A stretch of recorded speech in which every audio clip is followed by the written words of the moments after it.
легендарний футболіст Іван Петряк, близький до того, щоб покинути «Шахтар» та перейти в середняк УПЛ. Досвідчений півзахисник Іван Петряк може продовжити свою професіональну кар'єру в одному із клубів УПЛ.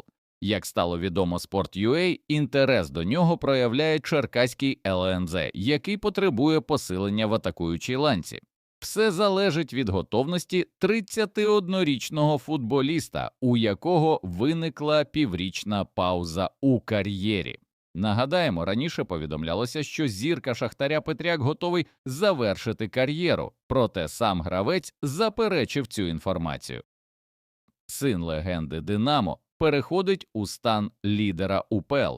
Правий захисник «Динамо» Олексій Гусєв близький до переходу в Кудрівку, повідомляє «Спорт.Арена». Джерело не розкриває умови можливого переходу вихованця київського клубу до Кудрівки. Нагадаємо, 20-річний футболіст, син асистента головного тренера «Динамо» та екс-гравця киян Олега Гусєва. Цього літа Олексій проходив передсезонні збори разом із першою командою «Динамо». Втім, він не вразив тренера Шовковського. Наразі захисник не дебютував за першу команду киян. Шановні глядачі, поставте, будь ласка, лайк цьому відео та підпишіться на канал.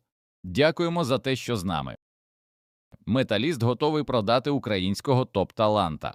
За інформацією журналіста Ігоря Циганика, закордонні клуби уважно стежать за прогресом захисника металіста Кирила Дігтяря, а харків'яни чекають, що скоро можуть отримати офіційну пропозицію. 17-річний футболіст може зіграти зліва та у центрі оборони. Очікується, що Дігтяр, незважаючи на вік, буде у заявці збірної України до 20 років на осінній чемпіонат світу у Чилі. Нагадаємо, у січні металіст вже продав одного перспективного гравця. Геннадій Синчук перейшов до Монреалю. Тепер час продавати і Дігтяря, заявив авторитетний український журналіст Циганик. Шахтар отримав пропозицію щодо Судакова від топ-чемпіона.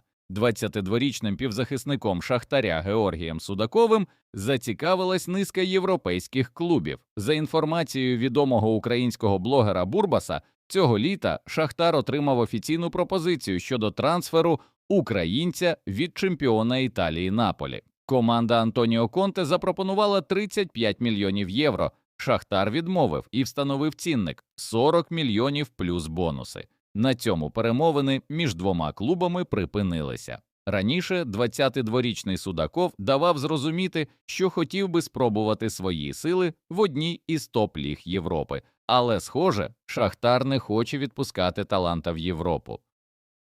Кривбас підтвердив, що 19-річний воротар Омельченко не повернувся в Україну. Футбольний клуб «Кривбас» інформує, що дійсно футболіст Ігор Омельченко самовільно залишив розташування команди на зборах у Словенії та не повернувся до України разом із командою. Клуб зв'язався з гравцем, але він відмовляється повертатися до ФК «Кривбас». Футболіст має чинний контракт із нашим клубом ще на 1 рік. Ми закликаємо Ігоря Омельченка повернутися до виконання контрактних зобов'язань, говориться у повідомленні. Але сам гравець, схоже, не збирається більше повертатися в Україну. Клуб АПЛ знову хоче переманити голкіпера Шахтаря. Сандерленд може відновити інтерес до воротаря Шахтаря Дмитра Різника, повідомляє Сандерленд Ехо. Сандерленд раніше оголосив про підписання воротаря НЕК Робіна Руфса. Але, за даними джерела, клуб роздумує над придбанням ще одного голкіпера через травму Ентоні Петерсона. Наразі Петерсон відновлюється від травми. Він пропустив більшу частину передсезонної підготовки. Зазначено, що через це «Чорні коти» можуть спробувати підписати Різника. Раніше журналіст Михайло Співаковський повідомив, що Сандерленд пропонував Шахтарю за гравця менше, ніж 10 мільйонів євро. Лідер клубу УПЛ, який потрапив до Єврокубків, відмовився залишати Україну. Вінгер Олександрій Хуан Безерра продовжить свою кар'єру в чемпіонаті України, незважаючи на трансферні пропозиції з Європи. За інформацією джерела, у послугах 22-річного футболіста зацікавлений кіпрський Аріс, який зробив пропозицію срібному призеру Прем'єр-ліги в розмірі 1,5 мільйона євро. Містяни погодилися відпустити свого лідера, але сам Безера відмовився на даному етапі йти з клубу. Варто зазначити, що контракт бразильця спливає у червні 2026 року, тому вже взимку футболіст зможе підписувати попередні контракти з іншими командами. У нинішньому сезоні Безера зіграв 3 матчі, проте результативними діями не відзначився. Орієнтовна вартість Вінгера становить 1,5 мільйона євро. Кривбас підписав першого в історії клубу болівійця. Кривбас оголосив про 8-літнього новачка. Новим гравцем криворізької команди став 22-річний болівійський вінгер Рояль Парі Хосе Альфредо Флорес Лопес. Футболіст приєднався до клубу на правах оренди строком на 1 рік із правом викупу.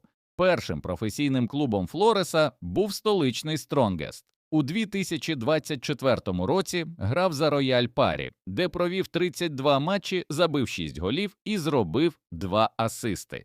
У Кривбасі новачок виступатиме під номером 26. Металіст 1925 запропонував київському клубу $1 мільйон за голкіпера. Харківський Металіст 1925 продовжує роботу на трансферному ринку після старту чемпіонату України. Новачок елітного дивізіону планує підсилити воротарську лінію. Клуб зацікавлений у послугах голкіпера київської «Оболоні» Дениса Марченка. За інформацією журналіста Бурбаса, Металіст 1925 запропонував пивоварам $1 мільйон за повноцінний трансфер 18-річного футболіста. Оболонь відмовилася відпускати перспективного воротаря, адже вимагає суму вдвічі більше, ніж давав харківський клуб. Марченко дебютував у першій команді в лютому, після чого провів 11 матчів у чемпіонаті та пропустив 8 голів. Ключовий футболіст Шахтаря пропустить перший матч із Панантіакосом. 7 серпня відбудеться перший матч 3-го кваліфікаційного раунду Ліги Європи, в якому зустрінуться грецький Панантіакос та донецький Шахтар. За інформацією Ігоря Циганика, у цьому протистоянні донецькій команді не допоможе один із ключових гравців – бразильський вінгер Кевін. У 22-річного футболіста було діагностовано м'язове ушкодження, через яке він не потрапив до заявки на матч першого туру Української прем'єр-ліги проти «Епіцентру». На даний момент невідомо, скільки пропустить вінгер, однак він точно не зможе вийти на поле в першому поєдинку 3-го кваліфікаційного раунду Ліги Європи. Рома знайшла заміну Артему Довбику в Шахтарі. Одним із кандидатів на підсилення є бразильський вінгер Егіналдо із Шахтаря. Український клуб готовий розглянути пропозиції щодо футболіста, хоча вже відхилив перший запит римлян, який виявився нижчим за 15 мільйонів євро, суму, яку хоче отримати українська сторона. Очевидно, що Рома націлена на швидке закриття угоди, адже, за словами Джан П'єро Гасперіні, команда потребує підсилення в лінії атаки. У Дніпрі зареєстрували новий футбольний клуб. У Дніпрі зареєстрували новий футбольний клуб, який у своїй назві має пряме відсилання до тієї команди, що досягала фіналу Ліги Європи. Про це стало відомо з реєстру «Ю-Контрол». Так, 25 травня 2025 року зареєстрували юридичну особу ТОВ ФК Дніпро 1918 зі статутним капіталом 10 тисяч гривень.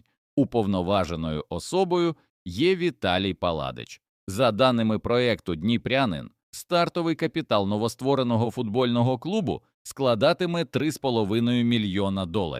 Нагадаємо, футбольний клуб «Дніпро», який існував раніше, було створено у 1918 році, а розформовано у 2019 через банкрутство.